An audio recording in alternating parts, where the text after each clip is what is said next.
Hi, everybody. All right, I just did a video on gray aliens and kind of ended the video with I'm going to explore this question that was provided. The question is, are some aliens in physical form? Are some aliens in physical form but in astral? It's a really good question. I just want to channel my spirit guides and then we'll see what they say. It's complicated. I'm still trying to figure out the answer to that because I have had astral alien experiences, but I have no recollection of any type of physical alien experiences. Only experiences interacting with them in my third eye, or interacting with them in a dream state, or in sort of a meditative state in my third eye, as only real interactions that I have any memory of, right? So let's see. This is a good question because it also has me thinking about density, different densities, different levels of expressions. So when we incarnate as different versions of consciousness, alien consciousness, human consciousness, animal consciousness, fairy consciousness, dragon consciousness, angel consciousness, there's different levels of where these consciousnesses are housed, different densities. How come we can't see angels? Because they're light bodies. They're very light bodies. I can see them in my third eye. I still have that connective ability. Am I seeing them in my third eye, or am I seeing them within my heart, within my soul? And then through that, it's actually showcasing what it is. Again, though, too, it's interesting is what I perceive, my vibration, how I translate the vibration may look differently to me than what it will look like to you. So we need each other to help comprehend the totality of a vibration. That's why we need each other. We need the links in order to create. We need the puzzle pieces in order to create the total picture. That's what I love about this. Once we start discovering how important we are to each other, we can really start growing as a species as well. So I'm just relaxing. So I'm talking to my spirit guides and I'm showing them sort of different experiences I've had, and then we'll explore this more in sort of a channeled state.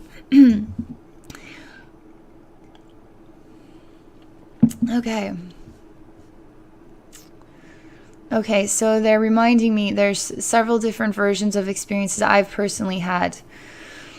So, I'm awake as a human being. I'm having an interaction with an alien being. I love the praying mantis aliens. They're so sweet. They're so loving. And I wish I could identify exactly the vibration that they are, because they're lovely. They're absolutely lovely. If you could put a rainbow into a physical creation, so to speak, it would be praying mantis. If you could put a rainbow into a creation, that's what they're like. They're so sweet and so loving, and it's amazing the way that they are. Every time I see a praying mantis, just the little ones, not the big alien ones, but I just feel really warm in my heart. I adore them. They're amazing to me. So I have many experiences. For instance, with praying mantis alien, the first time I ever saw a praying mantis alien, I was really freaked out. I didn't know what to make of that. It was when I started seeing other alien beings other than Avery, the human alien. I call him Avery the human alien because he looks human. He looks just like us. But he's pure white skin and blonde hair and blue eyes. He looks just like us.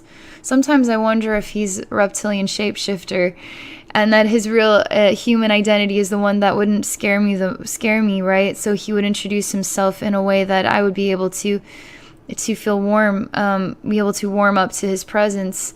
If he introduced himself as sort of a reptilian, I might be a little scared, right? But I'm starting to discover he may not be exactly human.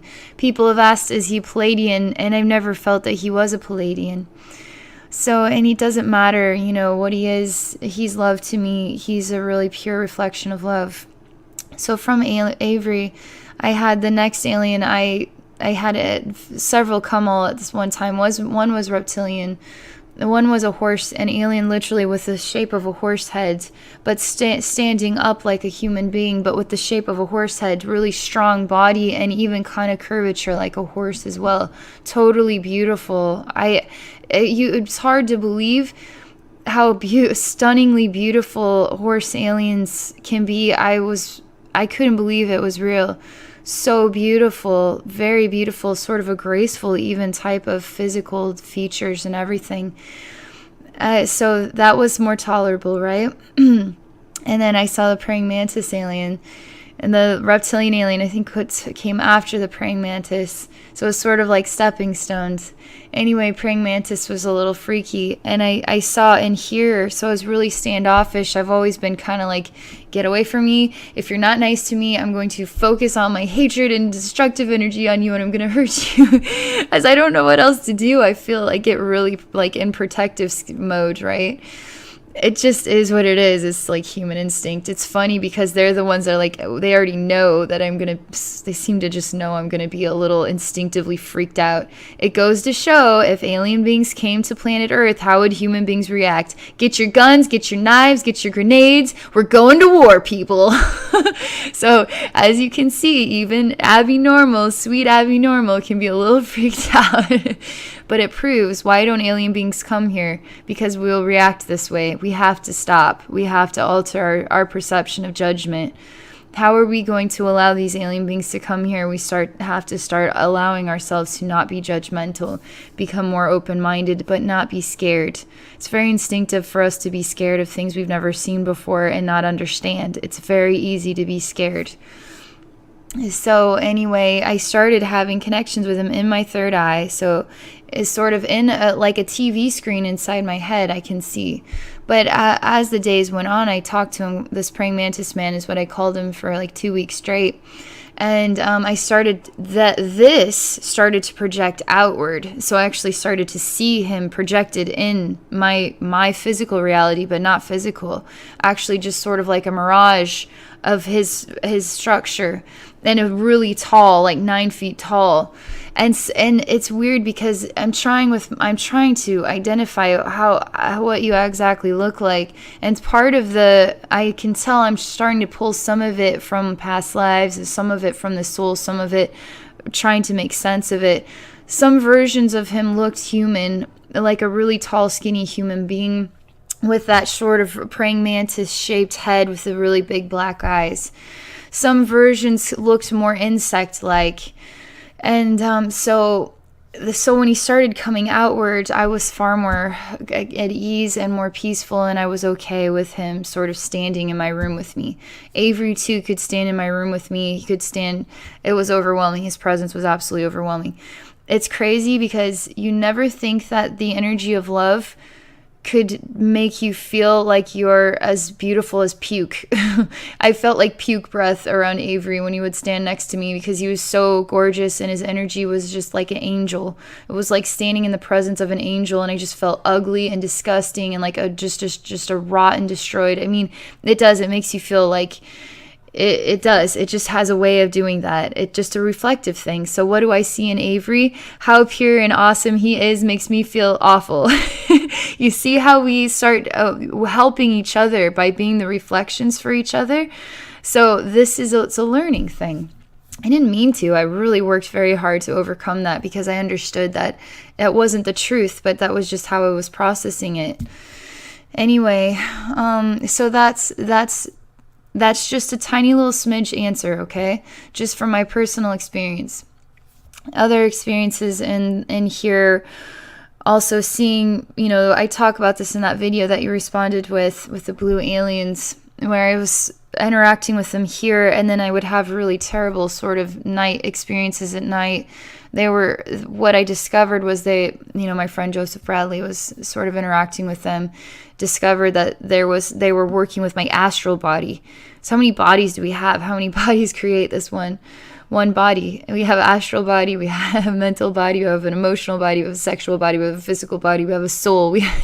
How many bodies are there? How is medical science supposed to comprehend energy bodies?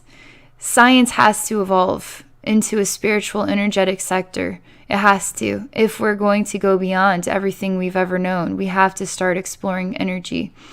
So I'm just going to pause there. I'll just put a link to that video in the corner so you can watch it. I'm going to channel my spirit guides, and then the question is, are some aliens in physical form but in astral? Okay. They're showing me this. They're just showing me a picture of Avery. Avery as a man with a physical experience. We are human beings with a physical experience, right? Different levels of experiences. Angel beings have an experience. Dragon beings have an experience. Fairies have an experience. Alien beings have an experience. What level of dimension are they on? What level dimension are we on? We're extremely dense. We have to eat dense matter in order to sustain our dense bodies. Some alien beings, I've discovered an alien being that was like an energy being. So I could see him like a soul. I couldn't understand, was he a spirit or was he an alien being? But it sort of unraveled that he was really an alien being, but extremely lighter density alien being. So what do they consume for food? What do they consume to help their bodies sort of maintain their face forward? How do they maintain their density, or how they maintain their physical bodies? I've encountered some sort of, you'll hear this, I'm still learning about this. I still don't have all the dynamics and answers to this, but this is a real thing. So we have a planet, right? We're human beings on a planet, and a lot of us are dealing with very difficult experiences. And through those difficult experiences, we're spewing out all this sort of really gross energy. And all this gross energy actually is quite delicious to some consciousnesses. Some consciousness feed off of it. So what are those consciousness? Demons, negative entities. I mean, the list goes on and on. Alien beings that are of a very light body that find that type of energy to be very digestible and very delicious, wanting to promote a world where we are continuing to be suppressed and depressed. So we're spewing out more delicious food for them to consume. So how do we alter the sort of food, the energy food that we are sharing? We have to choose love. We have to keep choosing love. So what are beings that love? Angels. Spew out love. Find yourself surrounded by love. Spew out gross garbage. Find yourself surrounded by gross garbage. Gross garbage, energetic gross garbage, through, alien beings, light body alien beings, demons, negative entities, all list goes on and on. Just be happy. Just be happy, okay? Don't worry, be happy. Play the song and then you'll know what to do. So that's what my spirit guides are reminding me about. So Avery has sort of an experience, back to Avery again. He has an experience just like we have an experience. How does Avery come to me? When he actually comes into my sort of apartment space and I can see him, it projects out of my third eye, and it's sort of like a hologram, so I can actually see him in that way. I can experience his consciousness more. He can leave his body and be an astral body and go wherever he wants to go. A lot of us do this already. A lot of us leave our bodies, we just don't remember, and then just be our astral bodies and go, just enjoy the universe and just go places. Then we wake up and just back to human, normal day, don't even remember. Some of us do remember. Well, some alien beings have the ability to just go into a meditative state, leave the body, and go places. And so that is one part of, they're sort of mixing up the energy, so I'm starting to trail off a little bit. They're starting to relax me. So that's part of the answer is what they're saying. They're showing me different dimensions or different houses of consciousness, conscious experiences. They're showing me what is like a carnival wheel, and different versions of experience in every single wheel, and the wheel's always turning, and we're all sort of blending in oneness with each other. We don't realize how we impact each other's lives in all different dimensions of reality, even those that we don't even know. Let's see what else they say. I'm exploring gray alien beings. Are they physical? What level of dimension are they on? When they have these interactions with us, are they astral bodies? Like, what is that exactly? They're asking me a question. They say, what is your astral body? Do you know? Do you even have a clue what your astral body is, Abby? No, I don't. I still haven't figured it out. Is it my soul? Is it another version of my body? I don't understand it.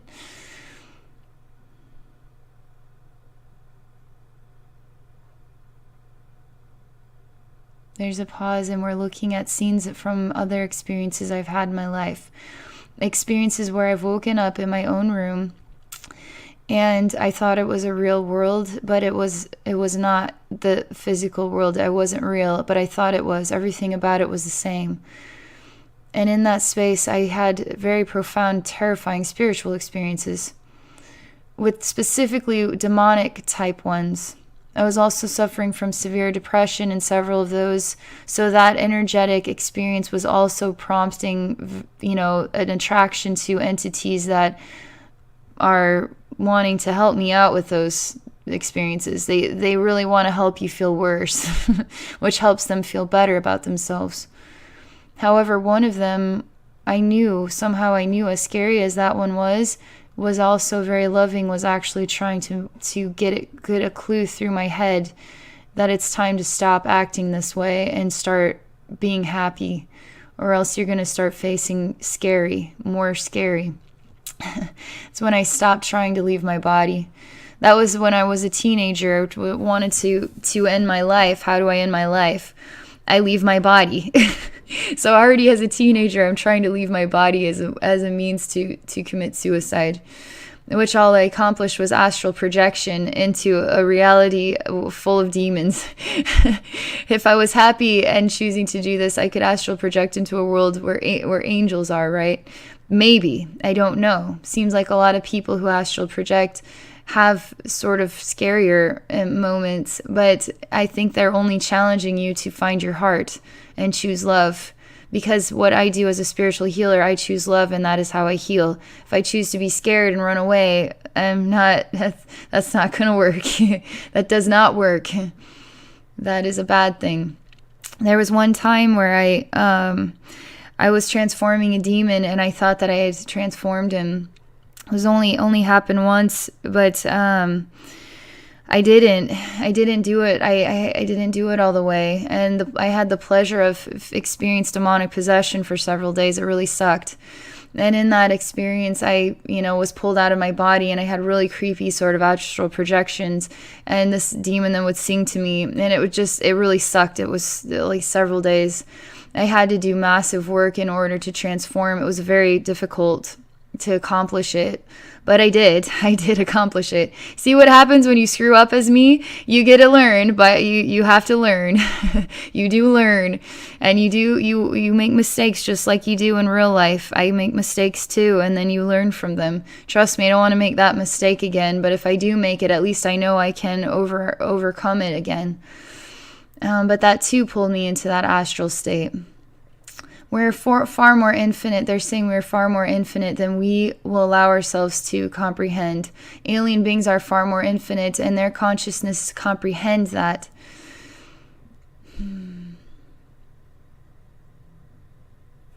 There's a pause, and we're examining what is a gray alien face. We're examining what is a gray alien in a spaceship traveling the universe, going places. They're showcasing alien saucers that we have already denoted are real because we have seen them with our own eyes. They're indicating interactions with human beings in physical, but interactions with human beings in astral. Human beings having astral projection experiences, thinking they're real, having alien interactions in that space. So that's what they're saying right now.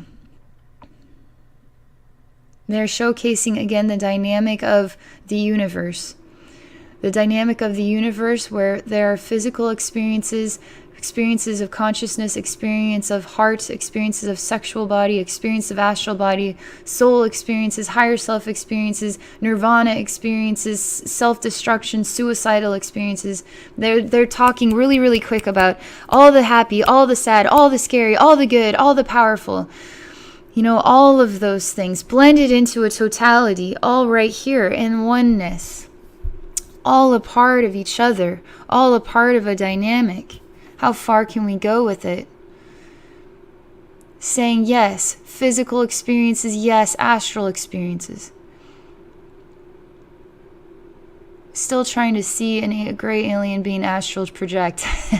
I'm trying to get into that vein of wisdom, but they're sort of snuffing it out for right now. It's a really beautiful question. It's a really good question. the goal that they're sharing with me is to open the eyes to what you can experience and to how far you can experience it. How far can you go? How far are you ready to go? Showcasing a human being as sort of, right here, I guess. They show me a human being that is sort of inside of a tree, and the human being has many arms that are reaching out and trying to grow and touch the stars. Some human beings feel suppressed from this world, and so they start growing into the ground. Other human beings find a way to keep going and to find more strength, and they start growing up and away and start reaching for the stars. Those human beings start having alien interactions and start having alien connections. I didn't have a clue that alien beings were real. Didn't want to know, didn't care to know, didn't care to have those interactions, didn't feel like I talk to spirit realm all the time, but then that became a part of my life. It just becomes a part of your life. What do you do with that? What do you make of that? How do you process that? It's a lot. It's a lot to process for a human mind who is used to the daily grind. He was used to these songs on the radio and these, shows on TV, and used to, this is what my house looks like. This is morning and night, night and morning, Monday through Friday, Saturday and then Sunday, go back to work again, like my coffee, Now throw in crazy alien beings, throw in weird energy shifts, throw in, you start to add more apples to the tree, and you're expanding your awareness and discovery, self-discovery and discovery of creation, discovering of what is. How far are you ready to go in the discovery of what is? They say that there's one thing you can do is not be afraid. Allow yourself to open up, because all experiences that are had are not a coincidence. You're having them because you were meant to have them. Do not fear what you are meant to experience. It's part of your soul journey, but it also has value. We don't see the domino effect of what our actions create. We do not see the domino effect. But there is a domino effect. Little Abby is making an impact on some freaky animal on some planet, trillion miles away. Don't know how, I don't have a clue who that is, don't know what soul's in that body, don't have a clue where that planet is, never seen it in my life. But yes, somehow I am impacting that animal today. We don't see the domino effect. That doesn't mean there isn't one. We don't see it. That doesn't mean there isn't one. How is your domino effect going to make a difference in this world? Or how is your domino effect? How are you going to start feeling like, I don't want to make a difference. I don't want to touch other people's lives. I feel more comfortable growing backwards and into the ground. I just want to be a seed. I just don't want to have those experiences. I'm scared. I feel more comfortable holding myself than I do around lots of people. It's just too much. This world is too much. I'm kind of freaked out by this world. You see how the mind does this to you? Just allow yourself to let it go and keep expanding and growing outward. The more you let go of, the more you step into your now and your present and your heartfelt energy, and the more that you're able to tolerate more and more, and actually just not freak out, but be able to evaluate with love and acceptance. It doesn't mean it doesn't get a little bit shocking in there. It can get very shocking in there, but it's part of the growth experience. It's part of, experiencing. So let's see. This is interesting. They're talking to me about spiritual atmospheres and things that I've seen that just are really interesting. Like I can see sometimes in spiritual atmospheres what are like images of movies and television and sort of video games and such. It's just, I see it in my kids as spiritual atmospheres, so I do energy work on them. It's like, okay, why am I seeing, Minecraft? Why am I seeing, it bothers me, right? So in a way, images that we create through sort of video games and through television and such we start having, feeding them with emotions, feeding them with energy, and somehow those start to grow in like a consciousness of their own and become a part of our realities. It's really freaking weird. So we're actually creating consciousnesses without realizing it. If we started to grow a love seed, that we start loving each other, it'd be amazing what we can find in each other's spiritual atmospheres, because it's real love, it's true love, and we're growing a consciousness of love within each other and manifesting that love into a reality where we're all in oneness. There's nothing wrong with love. Anybody who says that it would be a boring world if everybody loved each other, it's like, are you serious? You can be as creative as you want. You can share your ideas in a world where people love and accept you. You can make love at all times and hours of the day. You can just be who and what you are. You can sail the ocean. You can travel the world. We can start learning from each other, growing from each other, and discovering things that are profound, like how to travel beyond the planet, and how to do spiritual journeys that help us astral project in a way that we can all, there's so much further that we can go. When we start to expand and choose a world of love, now we are growing, now we are expanding, now we are reaching for the stars. So they're talking about different versions of consciousness, because we've talked about angels and aliens and dragons and fairies and human beings, densities and lighter bodies, alien beings with very light bodies. We're technically alien beings with really dense, heavy bodies to other alien beings, right? And then Mother Earth energy, nature energy. So where does that exist? That too is existent on our plane, and then in other planes of reflection, spiritual planes too. But this plane too is spiritual. We don't acknowledge that it's spiritual because there's infinite potential. There's infinite potential all the time. We don't choose to see infinite potential. We choose to live by rule books and boundaries and guidelines of what is possible. We need to expand our belief system of what is possible. They're quieting. Oh, I didn't acknowledge that we feed consciousnesses that we wouldn't think were real consciousnesses. It's relaxing, everything is relaxing. They're showing me a rose. They're showing me the spirit of rose. They're showing me the spirit of oak tree. They're showing me the spirit of tulip, and the spirit of a mountain, the spirit of a volcano, spirit of the ocean, the spirit of the air, spirit of fire. They're showing me these consciousnesses. Where do they exist? Do they exist in your physical realm? Do they exist in spirit? Do they have a consciousness? Do they have an astral body? Do you know the answer to this question? What do you think it is? Expanding our belief system, our way of processing and viewing creation. Again, saying infinite creation, infinite potential, infinite experiences, infinite connections, infinite ways to experience. That's what they're saying. Showcasing a human being growing very tall with really long legs, 1 foot on planet Earth, and then moving a foot onto another planet. Talking about human beings choosing to go from a 3D experience into a 4D experience into a 5D experience. Talking about human beings who discuss 5D reality, and how we can't see those in a 5D reality because they're light bodies like angels. But in their reality, they aren't light bodies. They're physical like we are in our 3D reality. They're talking about these conversations that we have with each other and contemplations that we are exploring. Different versions of reality, different time continuums.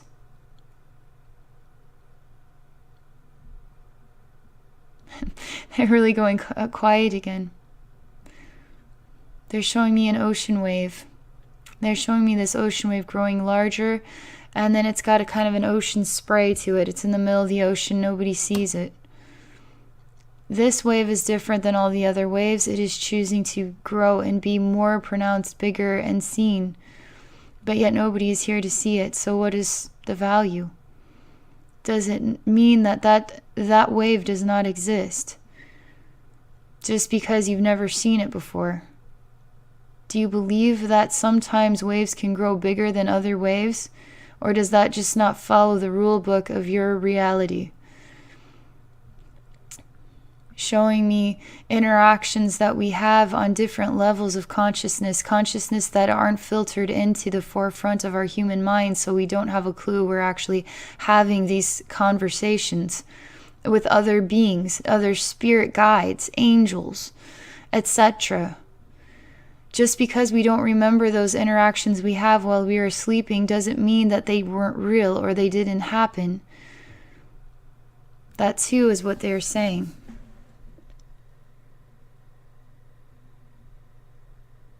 They're allowing this conversation to come to a close.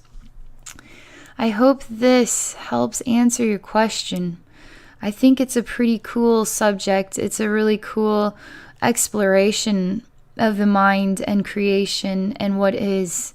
It's always good for us to expand our minds of all the different ways you can live, all the different experiences you can have, all the different creative forces and the different ways those creative forces live and survive and sustain themselves.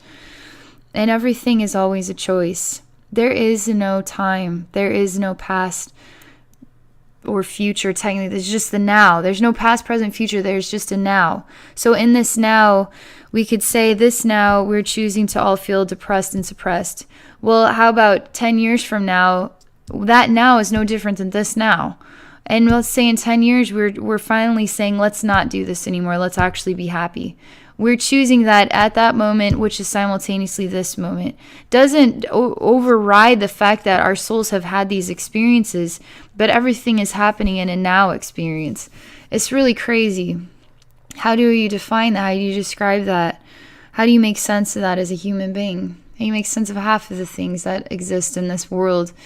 It just is. All right, so that's all I have to say. I hope that you found this answer useful, valuable. Thank you for the question.